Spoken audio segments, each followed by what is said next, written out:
I've come from a top Olympic sport, then going into a blood sport, bare knuckle. Dan Chapman. The hardships that Dan Chapman has been through drugs, through alcohol, from domestic abuse.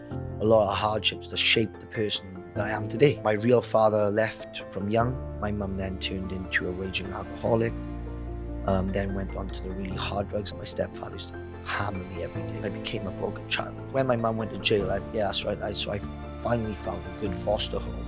They treated me like their son, but I wasn't in a position to love them back because I was still attached to my mum at the age of 12. I said, this is the moment now where I cut you off. That's when life changed. What was normal life? What was your childhood dream? The things I never had a childhood, and then the childhood that I had left became the boxing, then becoming Team Wales, then becoming the Team GB full-time athlete sponsored by Adidas and Lucozade, getting paid full wage, lottery fund, tax-free at the age of 15. If younger Dan saw you now, what do you think he'd say? It's a good question. I'd like. If I could have one moment of your time. Most of you guys listening or watching do not subscribe to the channel. The simple and easiest way to help and support us is to subscribe. It helps us get the guests that you guys want, and it gives us a more opportunity to grow this thing to where we want to take it. Thank you so much. Enjoy the episode. Kia ora.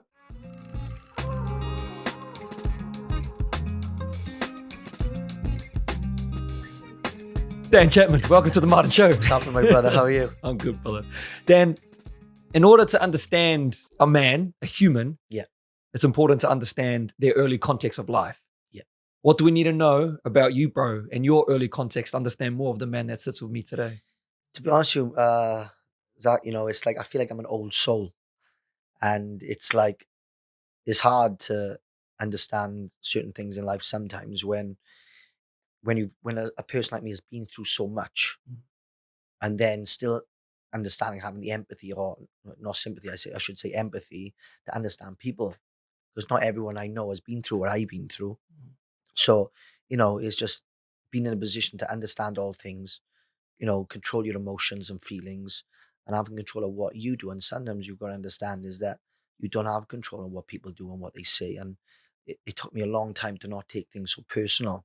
And that was hard, because when you believe that you're a good person and you're a good soul, when I was young, I used to take things I used to be so offended when people do bad things. And I used to like, why this person do this? And I've been so good to them, or being, so a good friend, and in the end, you realize that life is about understanding that when people do these things, there's always a reason, and that's where the empathy comes in, from my side of it. So, I love life. I love people. I love animals.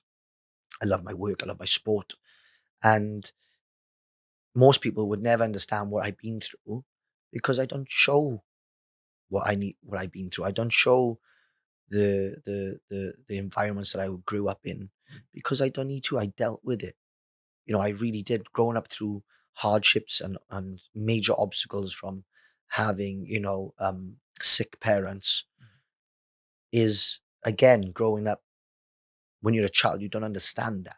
So when these people that are supposed to be your mum and your dad are doing these things to you, and you just don't know why, and you think, why is this happening to me? And this is the difference between then understanding, do I have victim mentality or do I have survivor mentality, And obviously, as a child that I think we'll go through in this show today, we'll understand, the hardships that Dan Chapman has been through drugs, through alcohol, from domestic abuse, from a lot of hardships that shaped the person that I am today.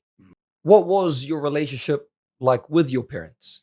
From young, I remember my mum, from the stories that I remember from my grandmother, is that my mum was a beautiful woman. She had a good mum, but not good father and stepfather. So, my mum was great from the age of 18, 19. She was a good girl, beautiful looking girl. This is where I get my blue eyes from. Handsome man. And then, unfortunately then, my mum then, my real father left from young. So obviously obviously this is where I get my lovely tan from. So my mum was a white person, my dad wasn't.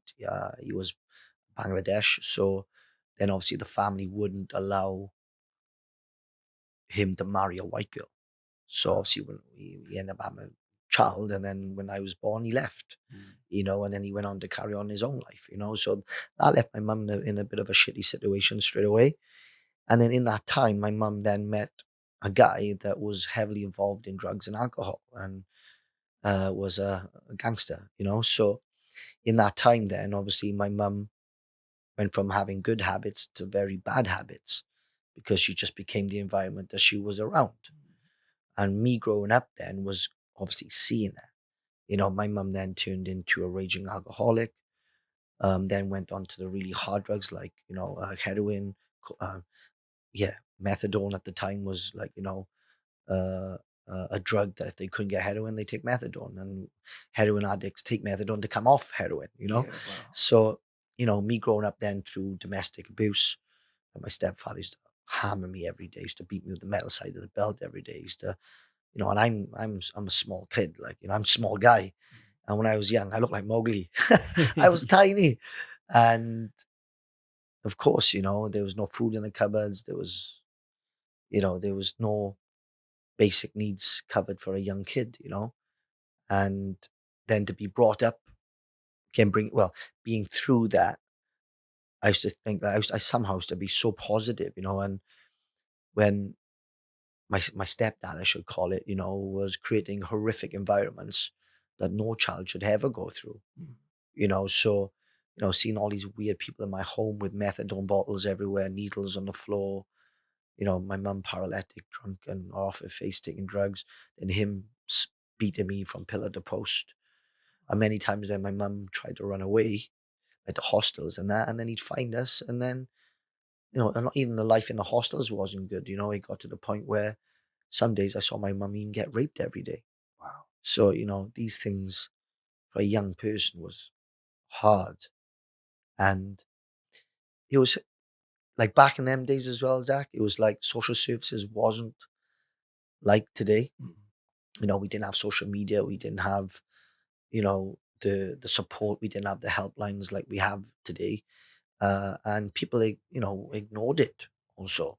Women didn't have a say in those days. So, it was hard. And then obviously then when social services did step in, then I was just going to home and children's home to children's home. And obviously then, like, I remember eating my food and I got a kid trying to stab me with a fork. Like, you know, they were just not normal environments. And obviously me as a kid, I was a survivor. Like, I'll do anything to survive. So I was hanging around with the big boys. I was robbing schools. I was stealing motorbikes and cars from young. This is the age of 7 and 8. Wow. I was a small kid, so they'd break the window for me to go through the window to break into the school. And I used to think the things I used to do just to survive, and my food was like raw sausages and fucking gone off biscuits. I used to hide under the bed so my stepfather couldn't see me, so, just because not to have an arm, like to have a beating off him, because I know when he come home, it's me he's gonna smash, or if he hasn't smashed my mother already, Wow. So, that's just a tiny bit what went on. And over the years then, just trying to understand these people, the people that I live with, the roof I'm under, why are they doing this? What? Because it didn't make sense, and it was really strange because even though I was going through that, I was such a positive kid. I was still a happy kid, so, I love school, but I didn't have my basic needs. So I was going to school, I had terrible clothes, I was unnutritioned, and, I was still a happy kid. It's crazy. My mentality and my strength, and the psychology behind it was, well, I knew in my head that one day when I grow up, I used to think, I have full control of my life. And when I do, it's not going to be this. And obviously growing up, after all that, going through all these things, I became a broken child. Broken. And I remember my mum going to jail, and she went to jail for doing something bad. So she stabbed someone who was her boyfriend at the time. And she went to jail for 2, 3 years. I was about 11, or maybe 10 at the time. As a kid, I knew that when my mum's in jail, she's going to be clean and sober. Like, this is great. Wow. So now I might get to have my mum back, and in between that, because before that, I was in and out of foster care all the time. So my mum was, people who are drug addicts and alcoholics, they're actually quite smart as well, believe it or not. So they'd always keep their foot in the door because they turn up to the LAC review every month, or they come to a meeting here and there. And that was hard because the attachment was there. So she was promising me things that I knew I didn't know at the time, but she couldn't keep. Birthdays, Christmases, So then obviously that was hard because I'd be in different foster homes. Life was a little bit better, but then I still was thinking I still love my mum, which is a natural thing to do, isn't it? Even after being through those toxic and domestic and heavy, horrific environments. So when she went to jail, and this was then the first foster home, I went to a good home. And it was mad. I remember it was on my birthday. I remember like yesterday. And I thought, like, you got to understand my life as well. Like, every time I come home on a Tuesday, my mum would have money off the government. Yeah. So I'd either come home when my mum was drunk 8 to 10 bottles of Lambrini, like choking on her tongue, nearly dying. I come home to a house full of food. Because obviously we ran away then from my stepdad and we had a life of our own, but life still wasn't good because my mum was still a raging alcoholic. Yeah. So she stopped the drugs, but she couldn't get off the drink. So then we moved away, run away, into another little city. And like I said, is then, every time I come home from school, I didn't know what mum was going to get. Like, sometimes she'd try and she'd be like a little bit of a good mum, where she'd do just about cover basic needs. Or I come home where I'd be saving my mother's life every day, pulling the tongue from her throat because she used to get in there. She wasn't an alcoholic, just drunk. She became an alcoholic, like nearly kill herself drinking, like passed out. So, there was like my house, I think my house caught on fire about 5, 6 times. It was ambulance and police back and forth my house all the time. Different men coming back and forth my house all the time. You know what it's like. And that's so when my mum went to jail, that's right. So I finally found a good foster home. And this was strange because, they picked me up from school. And I remember they took me in this car and it felt like I was going up into the woods to nowhere. And I kicked that fucking car door. I was only 11. I kicked that door. Get me out of here, because I didn't know what was happening. All of us, even though my life was bad with my mum, it was the unknown. And I knew how to handle that, So then I went to this home and I remember I was so easily pleased, right? I was such a good kid still, even though I went through all that. I remember then my mum there and the social worker there, and I was in this foster home. And they're older people. They're in the late 40s, just turning 50s. And I could see they were old school, like. And my mum at the time got me strawberries. I love strawberries. So I was sobbing my heart out, now angry, and I was in red zone, and didn't have a clue what was going on. And they sweet talked me down by just giving me strawberries. I love strawberries. So I'm sitting and nibbling on these strawberries now, and I don't know where I am. My mum, this is before she went to jail. My mum was there, obviously, just in a bad way. And I'm just going to be left here, And it was mad because these two people, in the end, become the most amazing people. And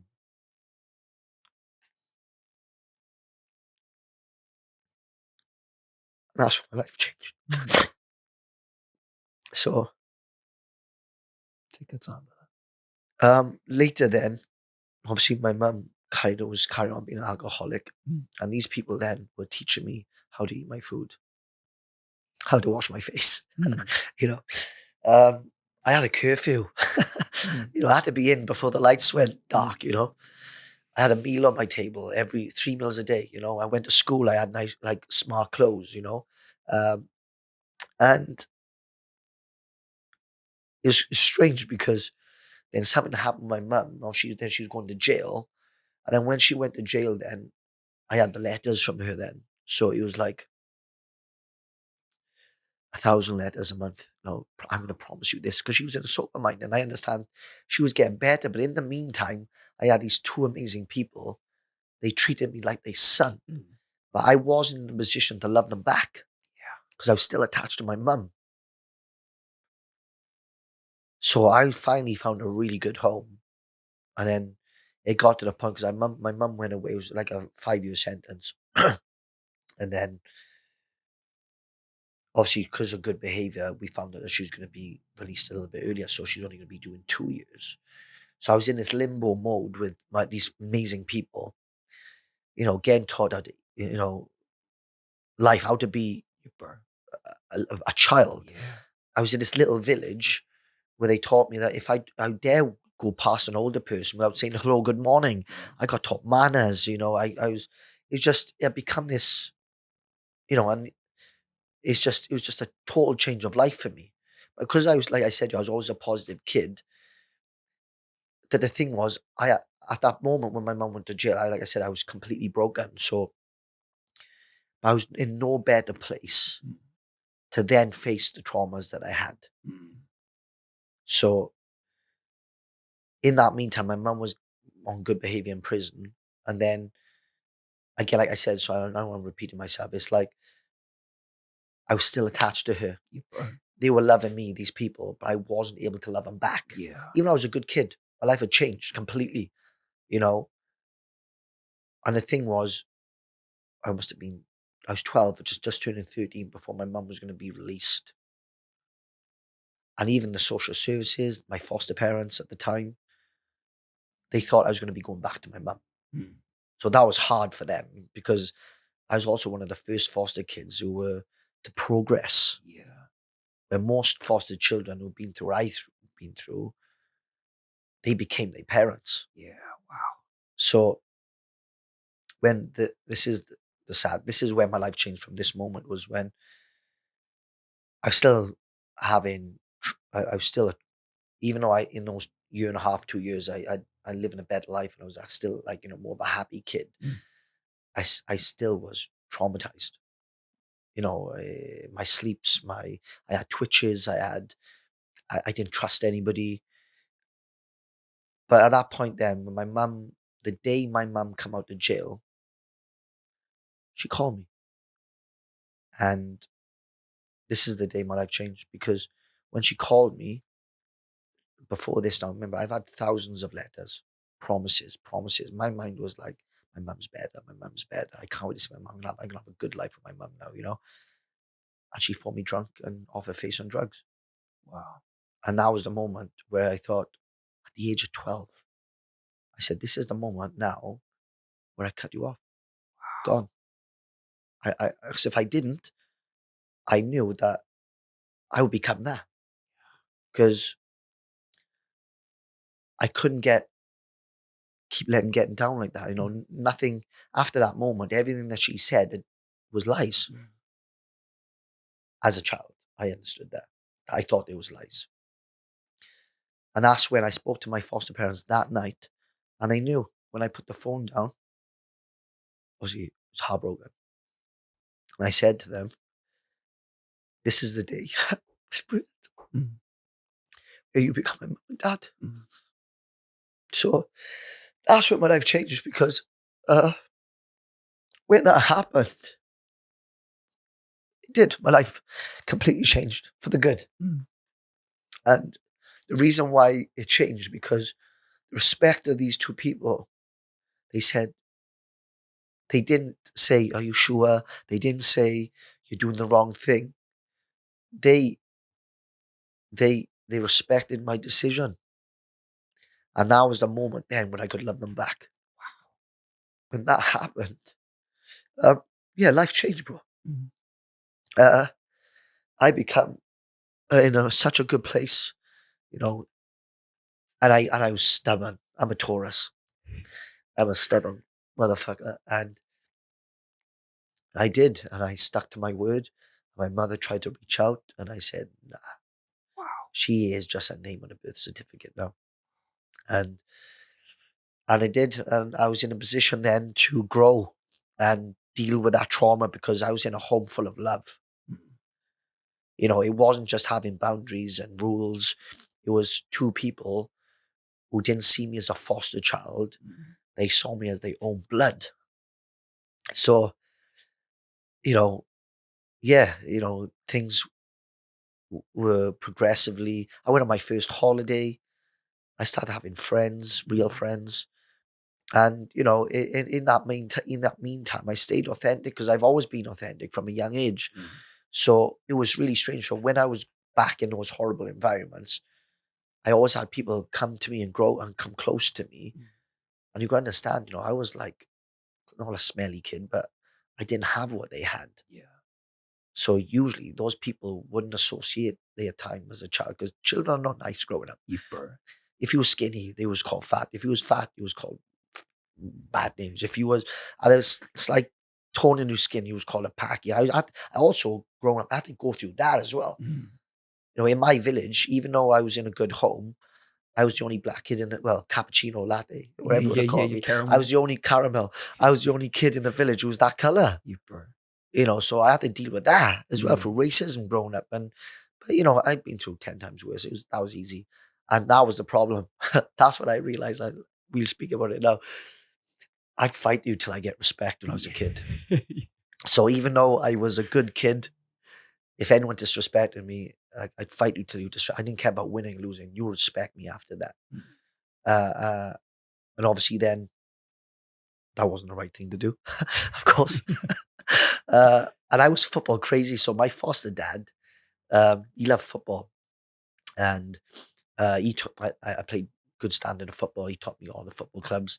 And he said, Dan, boy, if you ever play for a big club, I'll take you anywhere in the world. I remember that like yesterday. And sadly, you know, I only had 3 years with my foster father because he passed away. Oh, wow. And he was the rock of the family.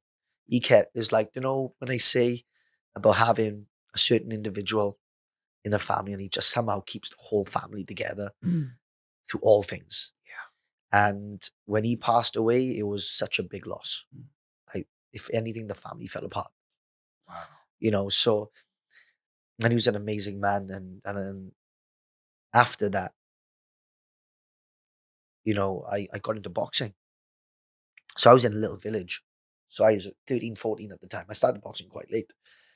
And how do you pronounce your village? That's the B. Yeah, it's Blaen Gwynfi. Blaen Gwynfi. Yes, I wrote it down. I was like, whoa. So I'm from South Wales, and it's obviously Wales is a small population. I think we have something like only 3 million. Is this something like that? If I'm right.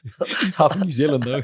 Well, I'm from Kazakhstan. Where I was from, I was football crazy, like I said, you know, and I had lots of energy from young. You know, I've always had lots of energy, and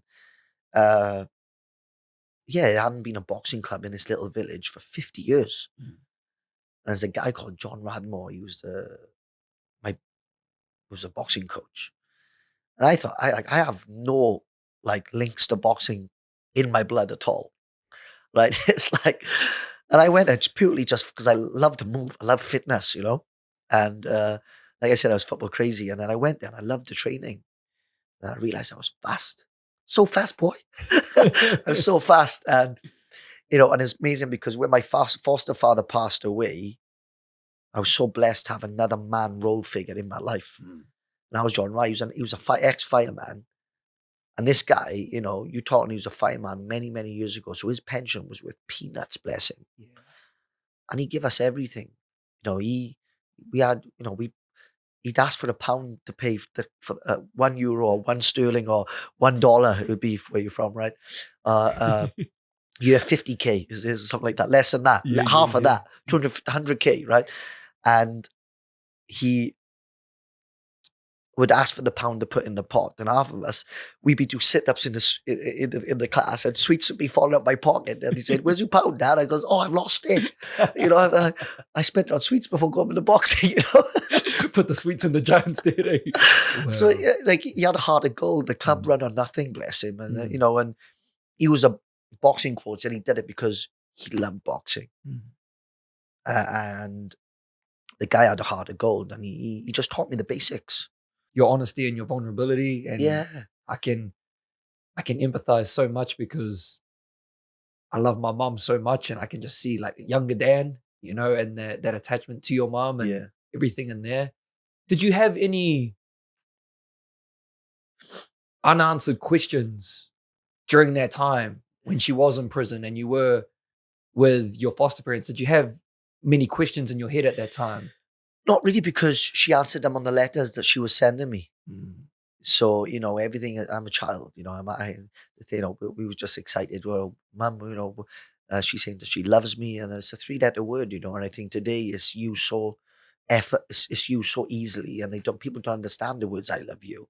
But when it comes from your closest people, it's deep, bro. you know, and for me, it's like, you know, it wasn't my job at the time to ask the questions. Just she was promised me everything that I wanted. We're gonna have a home together. We're gonna have this together. We're gonna have nice Christmases together. We're gonna celebrate your birthdays together. You know, because I was a child. You know, we easily please kids. You know, especially in the 90s. You know, and I was just it wasn't even about that. I just wanted my mum better. For me, that's what the biggest prize was. Forget birthdays and Christmases, but growing up was a lot of unanswered questions, though, because when you're a child, you don't understand. You have zero life experience. And understand why people do these things. So, like I said, growing up then, it took me a long time to understand, even though I cut my mum off. So, growing up, my mum tried to reach out to me many, many times. But in that meantime, I know my mother ended up having a lot of children, and a lot of them were taken off her at birth. Wow. So they got adopted straight away. Some of them didn't. Some went into long-term foster care also. And for me, every time my mum reached out, even when I was 15, 16, 17, because this is what I mean, you know, I said, why is my mum reaching out when she's still ill? When she's still taking drugs and alcohol? At the time, I didn't realize it. She was ill. I just see this person being a raging alcoholic and put me in terrible situations and want to be part of my life when I put a boundary there. So, from young, I don't know, from young Zach, I was so good with people because I always recognize people's behaviors and energy and patterns and what they do to what they say. I'm not an overthinker. I sort of know what I am with someone straight away. And that's not because I overanalyze. It's because all I did from young was read people's behaviors. So every time my mum tried to get involved in my life, and you got to understand, I went from a broken child that was traumatized to probably becoming what she was as I was growing up, to not doing that. I went to the opposite route, being shown love, being shown how to have all the characteristics that were in me and grow and be authentic and show love back. And I couldn't allow that person to come into my life. I got to the point where this person gives nothing to me. She, like I said, she's only a name on a birth certificate. I don't remember any good memories with this person. So when this person was trying to come back into my life, I said, what are you doing? Like, what do you want from me? And they were smart. Like I said, people are smart. And the reason why they want you to come back into their life, it's not because you're their child. And it's hard for you to break this up because every other child in foster care, my foster brothers and sisters, when their parents reached out, they saw it as like, oh, it's my mum. It didn't matter what, like some of the children went through worse than I went through. But still, it's, oh, it's my mum, I love you. And I was like, no, like this, like, why are you coming back to my, what do you want?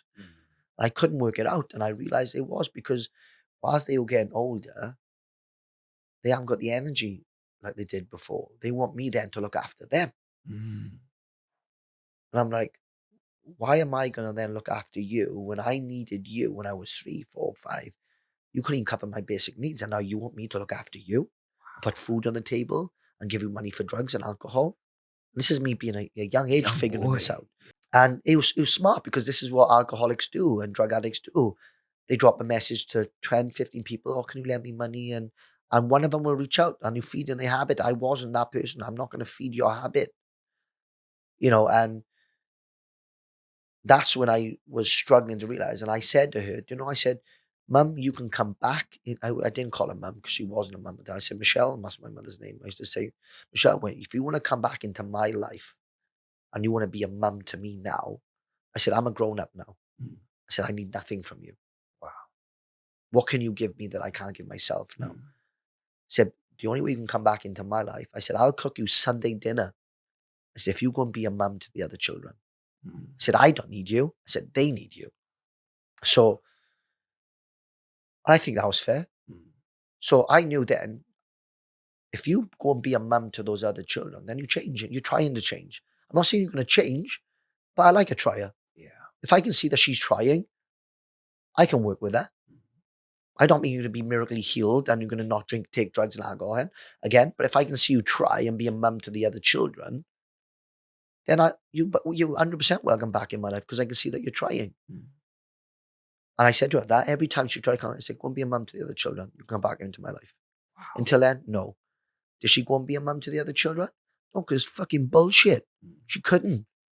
So why you come back? Because I'm the oldest child. She wants me to look after. That's not my job. Manipulating behavior. You know, so, and then obviously then growing up, then understanding, like you said, the unanswered questions. And then it took me a while to understand it. But like I said, I was a positive kid. I got in my life and I started boxing. I was really lucky that I became quite good at boxing from young. You know, so from my first year or second year, I won a national title straight away. Then after that, I never lost a national title. So I won national title after national title. I became like a little champion from my little village. Nothing happened where I come from. Yeah. You know, and even like the obstacles that I had, you know, like being I wasn't from that village. So you laugh at this, is quite funny. So, you know, like the social club. Yeah. They very old school, and they sort of decide what happens in the village. And if you win, like if you're successful in a sport, they put your name in gold writing on the board at the social club. So I won about fucking 5 national titles now, and they didn't put my name on the board. And my boxing coach was part of the committee there, and they were fighting me like, "Why are you not putting this kid's name on the board?" They were saying he's not from the village. And again, that hurt because you know these little digs, you know, and. What do you mean I'm not from the fucking village? Like, you know, I come here from young and from, from nothing. And then now I'm the only one representing the village, you know, and I used to be so offended, you know. Yeah. And it was funny because in the end, I kept winning titles and titles. I won a British title. And then I went on to win I was the first ever Welshman to win the Youth Commonwealth Games in India. Yeah. Oh, they put my name on the fucking board then. Yeah. Oh, you're only 17 at the time. 17, a baby. And I'm laughing at that because, and then they retraced my national titles and they put it year by year that I won the national title. Now they I was like, tell him, coach, don't put my name on the board. fuck, you know, and and it wasn't, you know, in the end they put it on the board. And like I said, I come from a small community then. That became my home, you know. Wow. And I became like a little superstar from Wales. You know, Wales is such a small town, small country, sorry. And where I was from, we were riding the sticks. We were still riding horse and cart, like, you know, it was old school. And yeah, you know, and like you said, when the sport started going really well, that helped me. So when people say, you know, boxing, yeah, that must have helped you with your childhood. Yeah, it did to a certain degree, but I still believe today it wasn't boxing that made me be the person that I am on handling my past. Wow. It was, like I said, it was more of, I knew I could do better for myself. And I wanted to be in a position where I'd have full control on the people who come into my life. So, and I created that. And it was good and bad. You know, everybody has the obstacles. You know, you have friends, you lose friends. You have boyfriends or girlfriends, you lose them, they come and go, and you know. And then I was dealing with normal life for the change. Yeah, you know. Dan, what was normal life? What was your childhood dream? Well, the thing is, I never had a childhood, and then the childhood that I had left, I give to boxing. Yeah. So this is the problem. Then you know this, because you know you boxed from a young age, and zero childhood, found boxing. Then do I do what everybody else does, or do I become the 1%? Wow. So that's the energy I channel. It's where when I'd go to boxing with my rucksack on my back every day, and all my friends then be hanging around by the shop, smoking, drinking, partying, taking drugs. And I'm curious about that. But I was dead against drugs. It wasn't because not that I went through it also, It's just, why am I going to put bad stuff into my body? And at the time, I was very healthy. I was very fit. I was doing really well in boxing. I was still curious, like, what's going on? Why is everybody there and not here, you know? And I'm there in my bag and I stay for 5 minutes and they're like, oh, come on, Dan, come with us, do this, do that. Peer pressure, you know, and it's so easy. And I'm like, ugh, and I'm like, nah, I'm off boxing, you know, and that was the difference between the 1% Club. And that was the difference between me then traveling the whole world, then becoming Team Wales, then becoming the Team GB full-time athlete sponsored by Adidas and Lucozade, getting paid full wage, lottery fund, tax-free at the age of 15. Yeah. And I've never seen money. Yeah. You know, like I've come from nothing, then went to a really good foster home, but we didn't have money. We just had love and a community. So then to be that, like, and also I never had a chance to spend my money because I was training 4 times a day. So I went from training with Wales every weekend to then training to becoming a full-time Team GB athlete, getting ready for the Olympic Games. Training 4 times a day, every day. Wow. 6 to 8 hours a day training. And do you know what? I fucking loved every bit of it. I weren't missing out. I was like, because all my friends, even the athletes, Team GB athletes who are on the team, they were missing their mum, they were missing their dog, they were missing their girlfriend. I was like, I fucking love. When I was going away on countries, I was going to third world countries. I didn't want to come home. You know, honest to God, I was like, what do you mean you want to go home? I could stay another 3 weeks. Yeah. You know? So, I'm living the dream. do you know what? It wasn't the funding. Do you know what the funny thing, what I loved about boxing was free kit. Yeah. Right? Free boxing boots, free jackets, free t-shirts. I love free kit, right? Yeah, bro. And I loved, was my biggest motivation was traveling. Going to these amazing countries, beautiful places in the world, real people, you know. And I remember I went to India and I went to the Philippines. Where else? Like I went to some really, you know, third world countries where. And I was, when you're young, you are sometimes quite arrogant, right? You are. You just, and you think you know it all. I still think I do now, right? And I remember one time we had a boxing tournament. I think it was in the Philippines. And every day this guy was selling melons. Every day.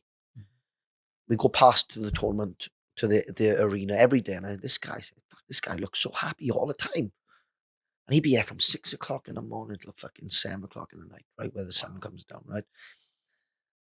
And I'm thinking, this guy is so fucking happy. Now and then we buy a melon. But on the last day, so I'm sitting there, I'm there on the last day. I'm like, I've got to ask this guy, I'm so curious. I'm like, why is this guy so fucking happy? What's he got that I haven't got? You know?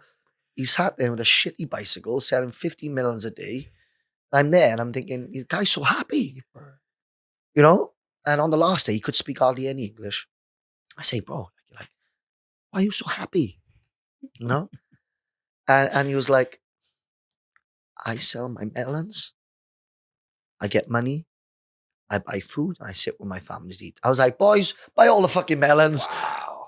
And that's what it was. Is like, he had nothing, but the biggest thing of his day was he's out there all those hours just to get a bit of money to sit down and eat food with his family. And I said, what the fuck are we whinging about? You know, and I was just like, I realized that the little things in life I remember is just turning points, to being grateful and understanding that you don't need to have the materialistic things. You don't need to have what everybody else have. This guy was the happiest guy in the world, selling melons just to eat food with his family. And what he was happier than us. He had, on paper, he had nothing. Wow. So, and that's when you realize, the gratitude of life. You know, of course, I want to be successful, but still keeping those principles, because the law changes all the time, but the principle never changes, right? And for me, growing up is understanding. Then I needed to figure out, like you said, the question you asked me earlier was the unanswered questions about my mum, and you know, then me understanding. At that point in my life, I started to understand people and their behaviors much more. It's like Stoicism thinking in a way, right? Yeah.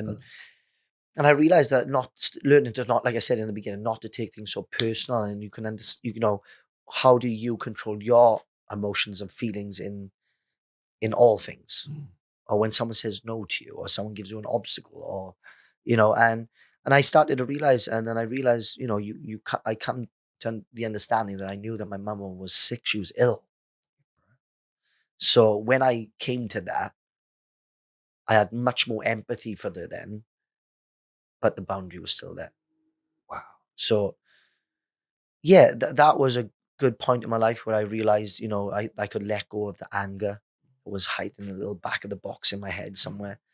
I could, let it go. Yeah. So it's not a box in the head now, because wherever sometimes, even though we think we handle things, but we keep things stored sometimes. And sometimes you just got to forgive and let go.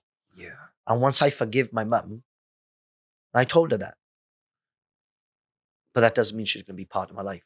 Yeah. So for me, that was a big moment then that was another stage of my life where I could just move on, and grow.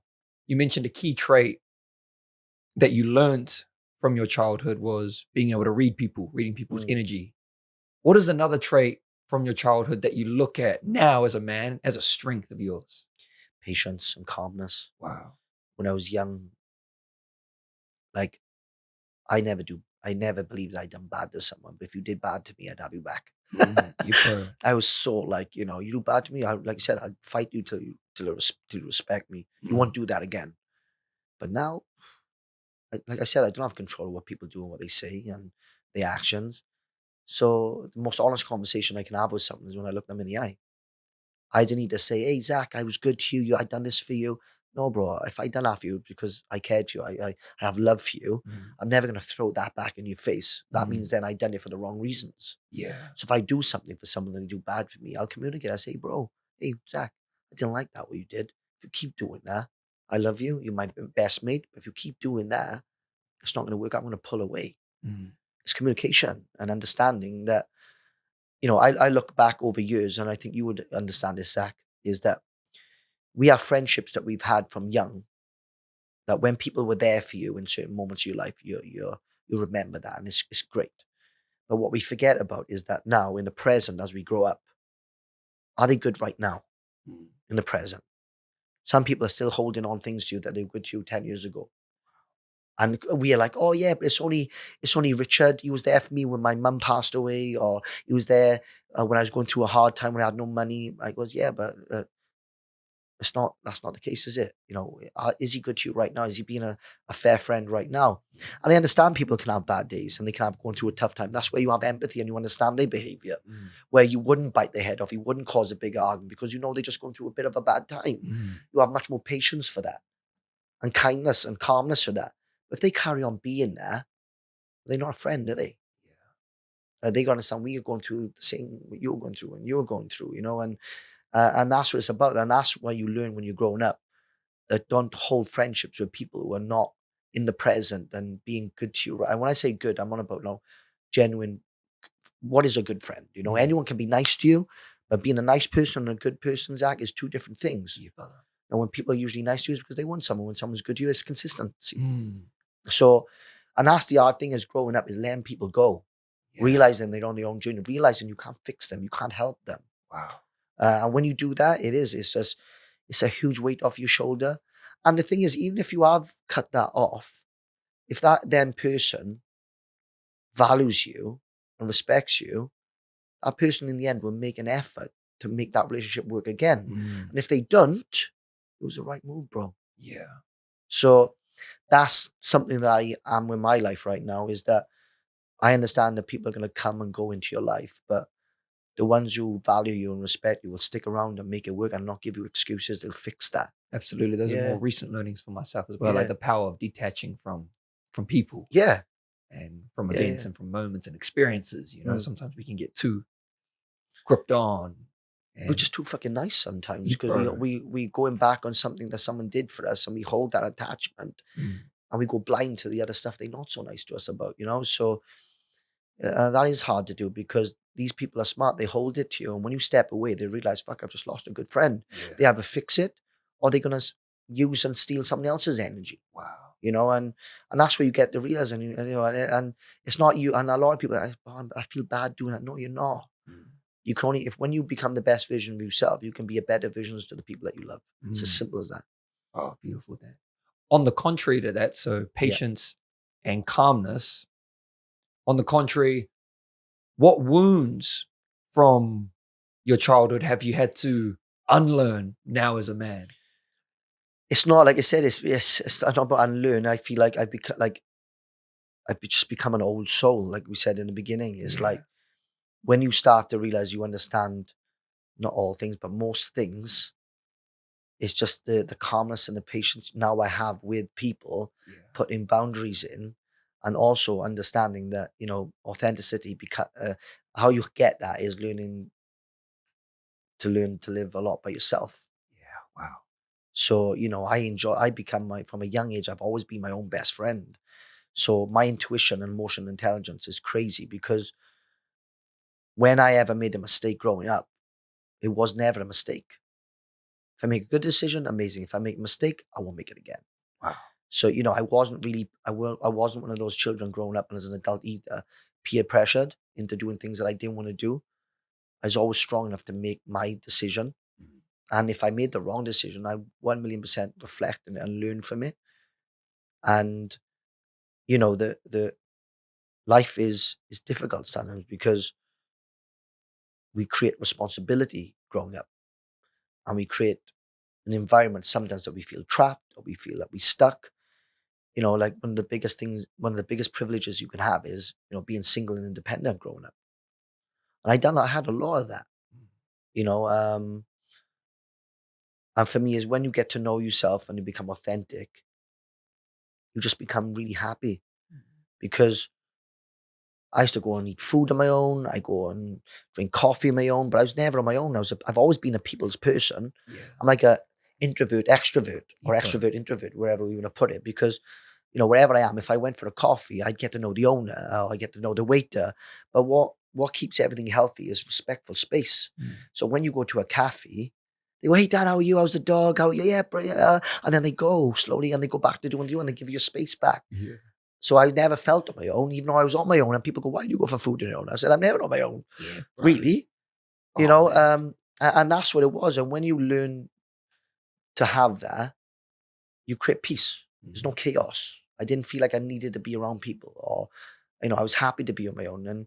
And some people, and the thing was, a lot of people say to me, "Oh, I only want a small circle. I only want to be around positive people." I goes, "Yeah, that's fine, but you're sugarcoating everything then." My circle is small, but I'm not stopping people come into that circle. It's just small because I have boundaries. Yeah. So my door is always open. So the only person who's going to tarnish that is how you act and what you do. But my door is always open because you know what it's like. Sometimes when we've been through a lot and we've been through tough times, we go, "No one's coming here. You have to be this, you have to be that." And it becomes a little bit regimental. It becomes a bit like, "Oh, I'm perfect and you're not."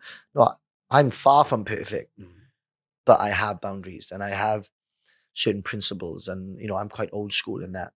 And I think, Zach, that is important as a young man to have, um, because you just, yeah, you're not pushed into corners. You're not, doing things that you don't want to do. And like you said, if you do that and you let your bar drop, then that thing becomes a pattern. That pattern becomes a behavior, and then you don't even realize. Wow. You just become that environment.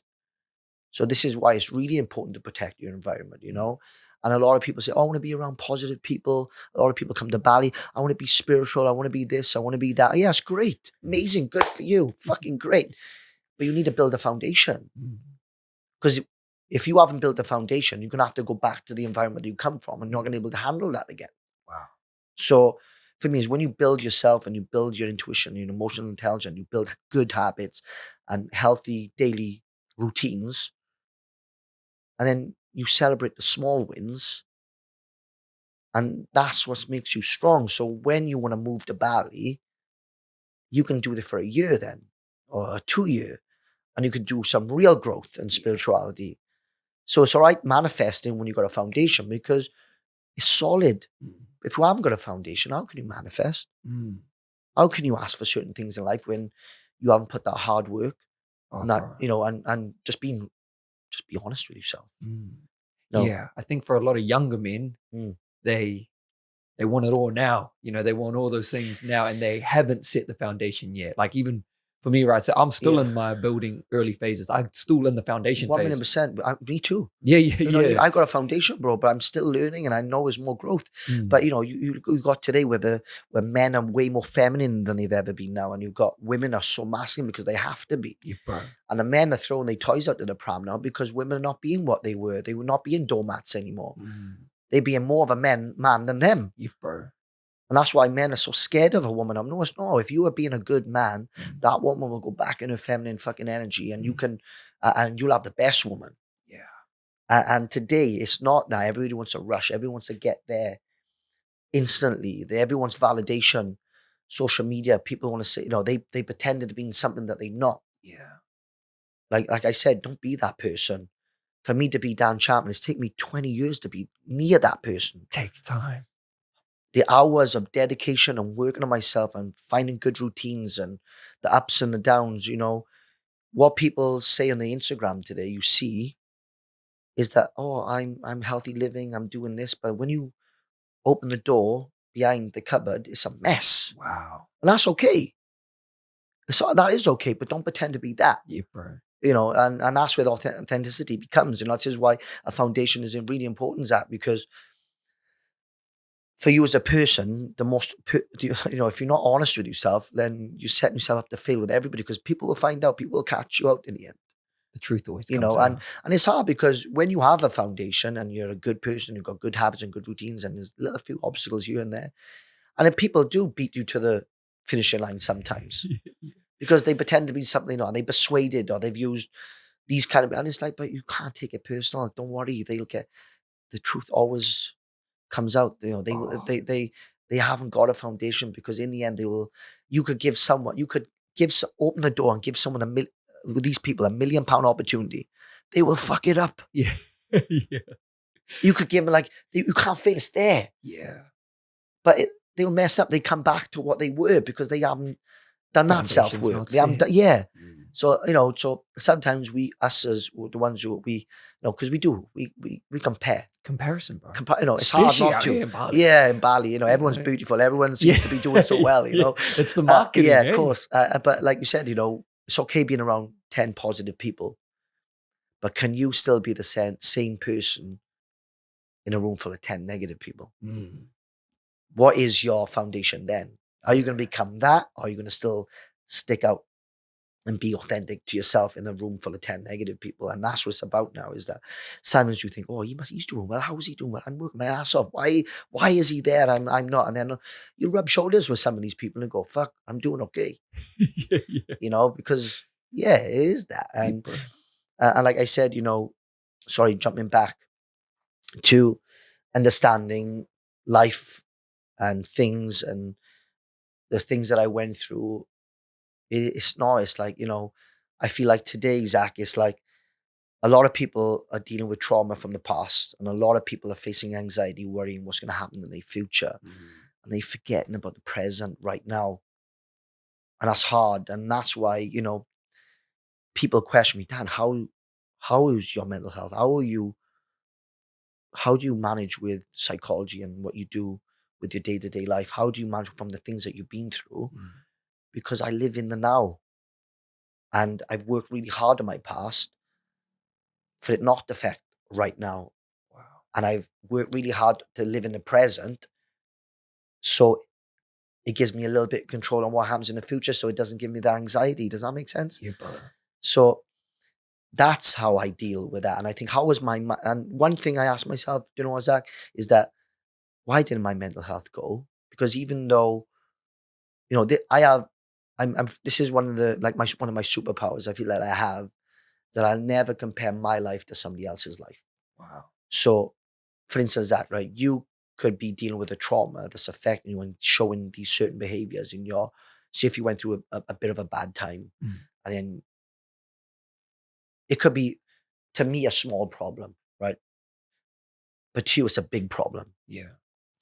But yet, I went through something on paper, a big problem, but me and you, even though there's two different problems, we could still carry out the same behaviors and patterns. But yet, they two totally different scenarios. Yeah. So when I've worked with people, like obviously I'm a coach, I work with children, I've worked with adults. So when I see patterns and behaviors through things, how they deal with their problems, they still show the same behavior and trauma that I did, even though I went through on paper a worse scenario, a worse environment. Yeah. So, and that's why I have empathy about, because I can't compare. No, I can't say, oh, shut up, get on with it. You know, I went through way harder than you. Mm. That's a really bad way to set an example, Yeah. or to be admirable, even, because these people, to them, they might have had a better life than me, but the problem they have, that's enough to give them a big enough problem for them to show the same patterns, behaviors that I did. Does that make sense? Absolutely. So I have understanding for people. So I never compare people's problems to my problems, because then, you know, I'm not going to become a good role model. I'm not going to become someone who can give good advice. So I do have understanding of that also, you know, and I think that's been a really good tool growing up, because, you know, a lot, you know, especially the old school mentality is like, oh, just get on with it. Masculinity, you know, just get on with it. Man up, be a man, you know, and, you know, talking about masculinity in a sport, especially, that we was always shown never to show weakness. Mm. And for me, like, you know, I've come from a top Olympic sport, then going into a blood sport, bare knuckle. And people go, how can you do such a crazy sport and still be such a nice guy? For me, that's one of my biggest privileges, that I feel I have full control of my switch. And when I fight, I think I become a superhero. And then when I'm not fighting, I'm Dan. Yeah. I don't want to carry that aura, that energy. It's unhealthy to do that. I don't need to get respect by being a fighter. I get respect by just being kind, like grateful, being nice, being kind, being a good man. I don't want people to respect me for my sport, but also I don't need to have that chip on my shoulder to tell people that this is only Dan. Yeah. There's more to Dan than just boxing and fighting, you know? Yeah. So that's the respect that I want, and that's what it's about, is channeling that energy. So when I'm in my day-to-day life, I'm Dan. And then when I go training and when I fight, I'm a different person. And I have full control of that switch, and I love that. Dan, that's so great. That's literally like the message that I try to convey, is like the people that I look up to, guys like yourself, that are guys that can tap into both, that have the ability to defend themselves and go to war and be a savage, but also just have this very gentle, loving kindness, where, because usually people just want to be one of them, you know, again. They can't be, but they can't be anything, because they want that respect from it. They want that validation, and they got to carry that everywhere they go, and that's exhausting. And you can end up losing the thing that you love or what you're good at, because you're trying to be that person all the time. Yeah. You know, we look at Ricky Hatton recently, you know, you know, rest in peace, and all the famous people who were pressured just to be that character all the time. Yeah. And this is why mental health is such a big subject. You know, masculinity for men is such a big subject, because, you know, they got to understand is that, you know, we are men. We are meant to grow and build families and have children and show emotions and feelings, and a lot of people see that as weakness, because they think, you know, I need to be this. I can't show weakness, and that's where the mental health comes in, because you can't sustain that. We are meant to be loving and kind around our children and our wives and our girlfriend. If you can't do that, that's what's happened today, and this is why men are falling apart. This is why relationships are breaking. This is why relationships are bringing with it, not just with their wives, their children. And you, like, for instance, let me give you an example. If I had a child, you know, back in our time, the women were meant to clean, cook, look after the home, and the men were working hard, you know, and providing, as they say. And years ago, dad was just in the background. He was there. Mum was the rock of the family. So even though the mum was bad cop all the time, do this, do that, do your bed, do that. Dad was just there, coming home, working hard, drinking a beer now and then. That's what it was like, you know what I mean, didn't you? And they were never really there. And that's been a huge problem, because men also have nurture, you know. And so when I grow up, if I have a child, my child is going to face challenges and obstacles of the world.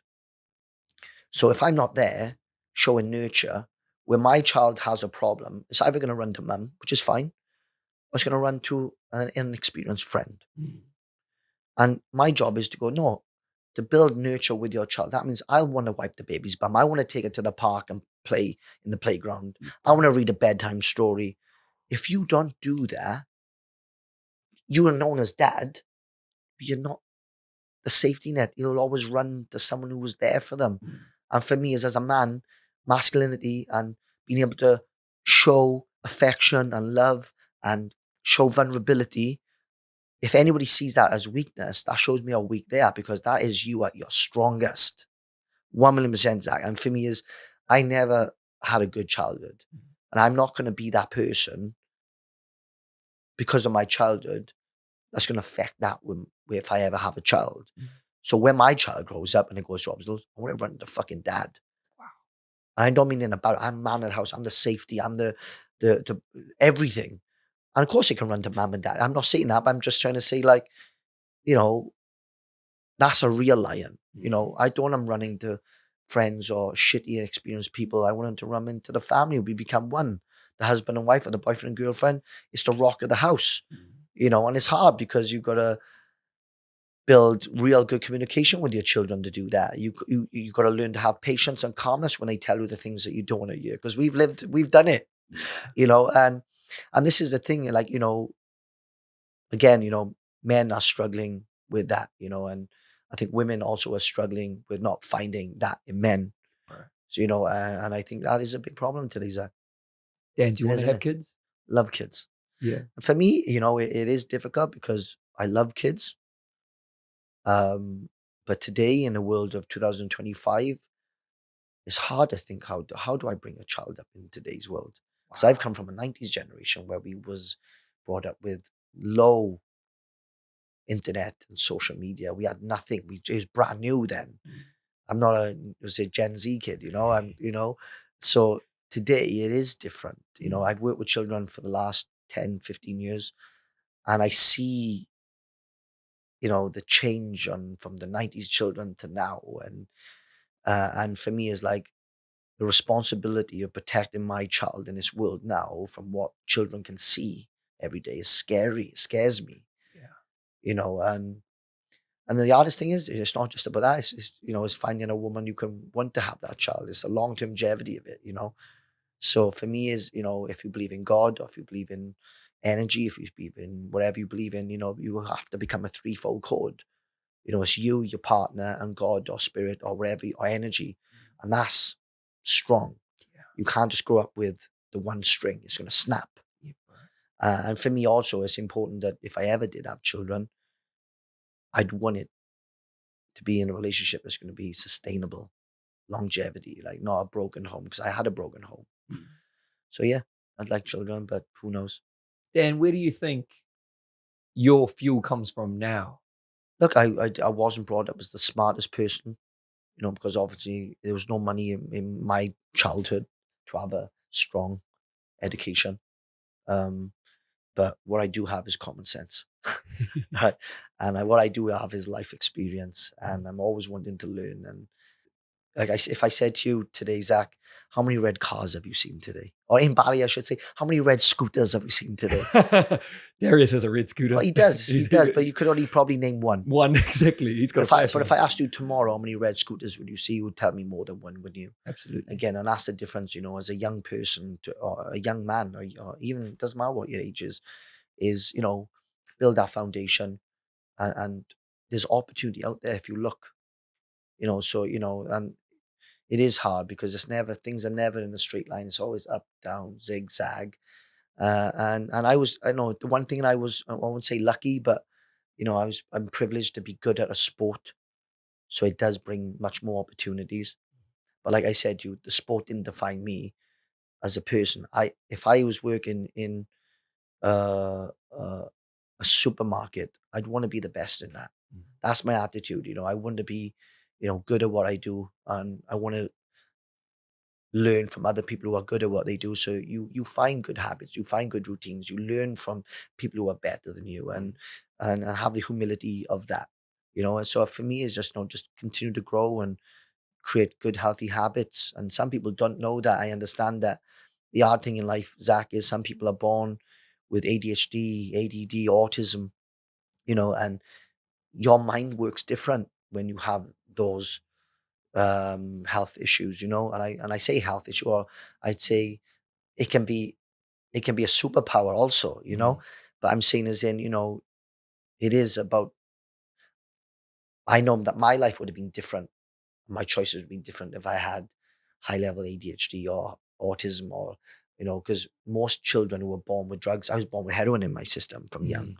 Wow. We would normally have those health defects, and for me, it's like, I was able to make, calm decisions. I was able to make, usually a good decision, where I understand people are not in the position to do that all the time. So, you know, some people do learn difficult ways from the choices that they make when they grow up. And I always say, the choices that you make growing up 100% define what happens in your future. Wow. So people do say, oh yeah, but I was young. I know, but the choices you make growing up are vital for what kind of future that you have. I love that. I think about that a lot recently as well. Like, I tell my little brother, the time is now. Even now, we got to go. We got to go. Our future depends on it. You know what I mean? Literally. 100%. Yeah. Dan, what do you think now is your biggest fear? What scares you now? It's mad, bro, because, even I don't put it on. I'm very social. I'm very outgoing. I'm quite good with people. And, it's a lot of it's to do with being so professional. Sometimes I'm over professional. Yeah. Sometimes I just need to let my head down, I just breathe. But I don't know how to do it because I've set so many good it's the routine, Oh, okay. So even sometimes I just want to let my head down. I can't. I'm just on it, like. But for me, I've been honest with you, champ. I've been dating someone lately. I've been, sort of gone into a relationship, and I don't know if you know already, but I was married for 10 years. Wow. No, I didn't. Yeah, I was married for 10 years, and I was blessed to have a fantastic marriage. It's a sad love story. Religion ruined that. Wow. And, but still, I'm going back to what thing I struggled with. One of the things is just sometimes just letting somebody in, even though I'm good with people, I'm this and that. I'm so good with myself, even. It's just sometimes it's just letting somebody in, and I can't do that unless you're my person. Oh my God. So I'm very like, it's a secret code for that. So even though, like, everybody wants to be in a relationship, everybody has good friends, or like I have one of my best friends is from Wales, Jonathan. I love him. Like I die for that boy, But in life, like, when it comes to your favorite person is usually your partner. And for me, that is such a special thing because I've had love. I know what it feels like. Yeah. And sadly, it didn't work out. But I'm saying as in, if it doesn't come near that, then I don't want it.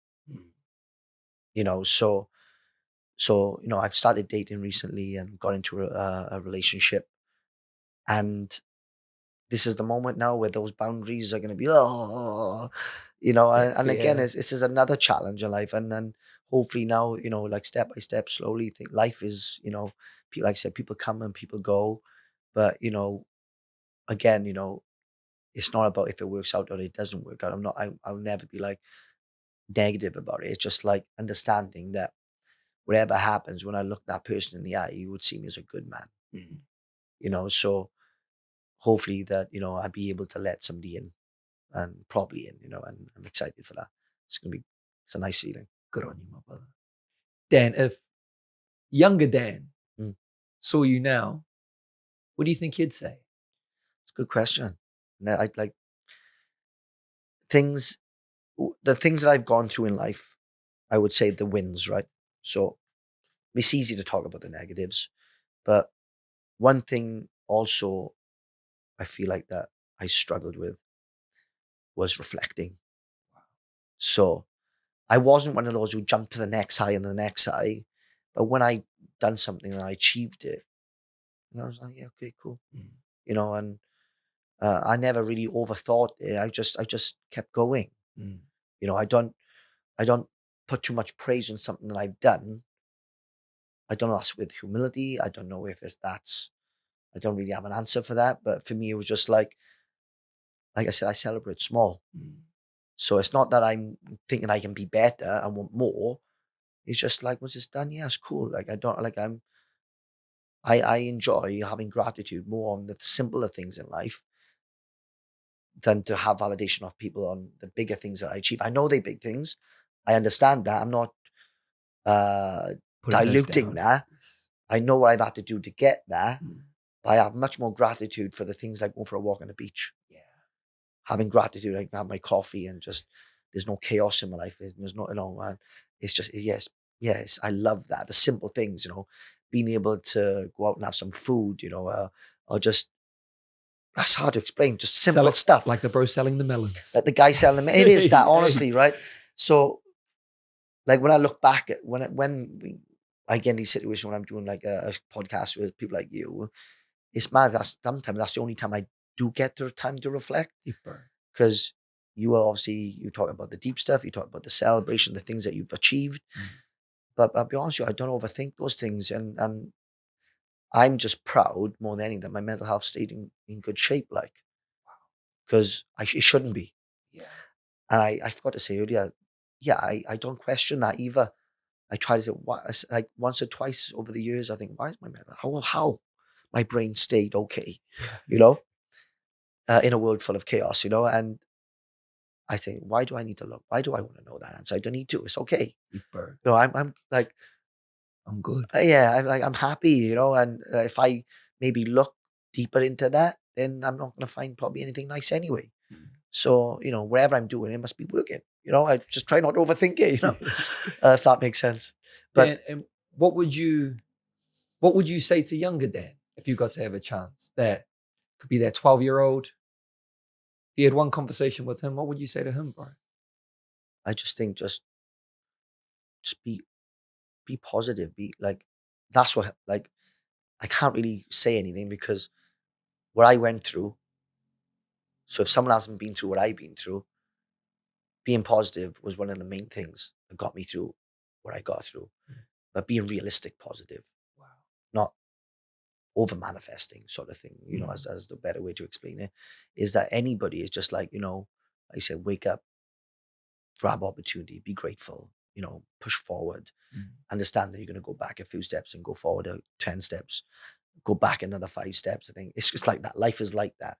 But, it's just, I think one of the hardest things in life is understanding people. But if people haven't had that life experience, then you're not going to understand people. So people read books today, people watch podcasts today to understand it. But what I'd say is just stay positive. Try to be happy. Find a little moment in that day that's going to push you to be better the next day. Even if you're having really bad days, because you don't want to go into that victim mentality. It's dark. It's a trap. It's hard to get out of that, because when you are that, you'll attract people like that, and then you're fucked. It is. It's if you, like I say, I try not to be massive. This is probably a bit harsh to say, but when you are growing up and, people on their journey and they're going through maybe drugs, more alcohol, or they create an unhealthy environments in their lives. But when you get to the age of 27, 28, if you haven't done that work, you're probably going to stay like that. Wow. And because, when you're 27, 20, you're in your prime as a man. And men are like fine wine. As we get older, we should be getting better, not worse, And I feel you've got to do that self-work. You've got to somehow be honest with yourself, accept that help, understand that you need help. But again, like you can lead a horse to water, but you can't make him drink it, and it's hard. How do you be that as a friend? How do you do that as a partner? And that's all about having good boundaries within yourself. But, I think somehow positive attitude is such a powerful tool, but positive enough not to be delusional and stupid as well. Like, how do you explain it? I can't explain it. Does that mean, for me, it was just, there's no right and wrong in life, but I knew what was right and I knew what was wrong.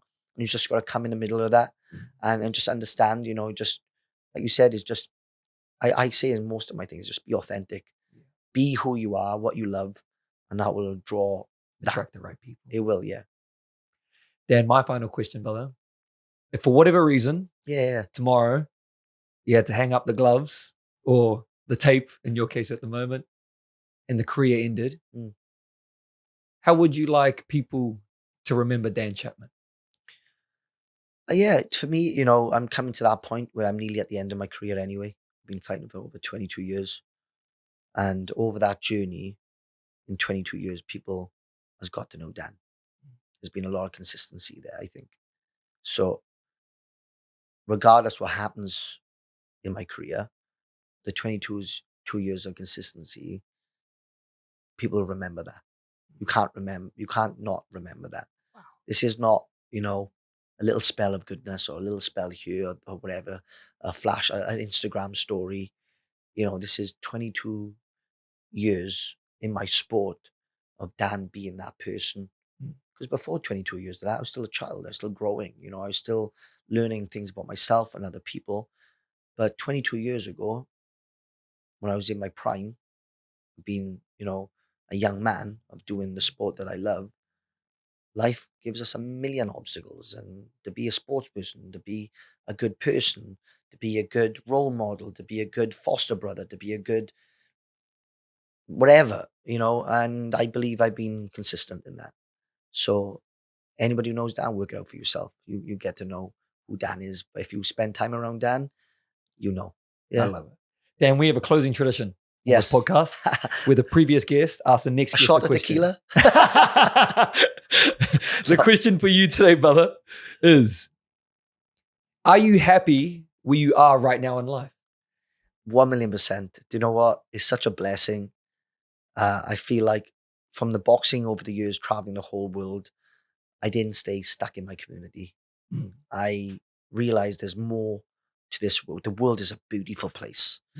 From understanding people's different lives, different cultures, different environments.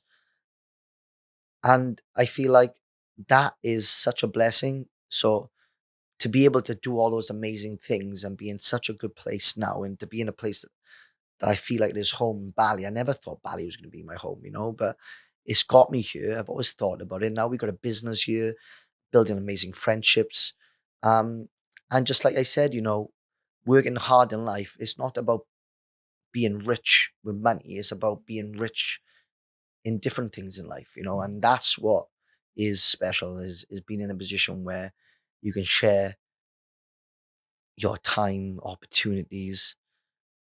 And I feel like where I am right now, Zach, is that I, like last year or the year before, I said to myself, one of my main goals was get my head out of social media, start living real life a little bit more, and just create the best moments with your favorite people.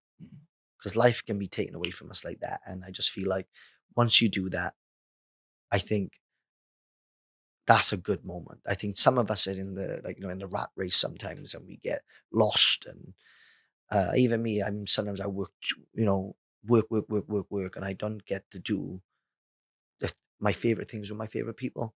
And I think that's what life is all about.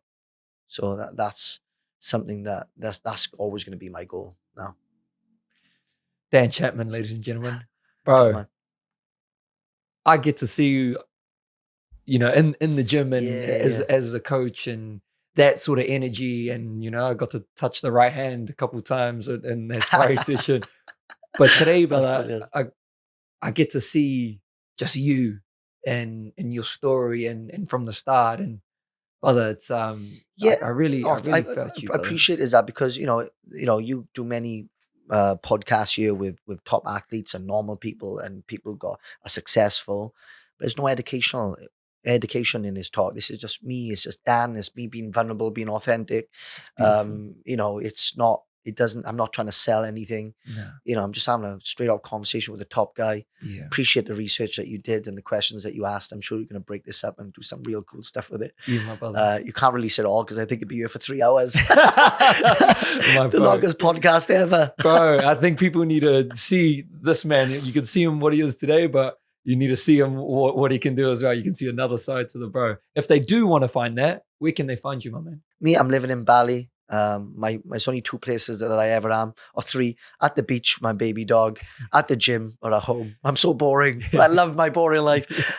So reach out to the Ring Boxing, Dan_Chapman01 for Instagram. You can see what boxing that I'm doing there. But Bali is a beautiful community. It's not about what you're good at. Also, it's just building real friendships, and like I said, spending good time with good people. And the ones who are not so good, they fade out. It's as simple as that. So once again, thank you so much, Zach, having on the show. Fucking brilliant. And like I said, I'm sure we're gonna have a great friendship moving forward, regardless, champ. All right. No, my bro. Proud of you, man. All right, team. That concludes another episode of The Martin Show. We'll drop Dan's details below. Make sure you're subscribing to this channel right here. We'll also drop _The Martin Show. And we're going to be back next week for another episode. 2026, baby, is coming. Let's go. Get ready. Social mana.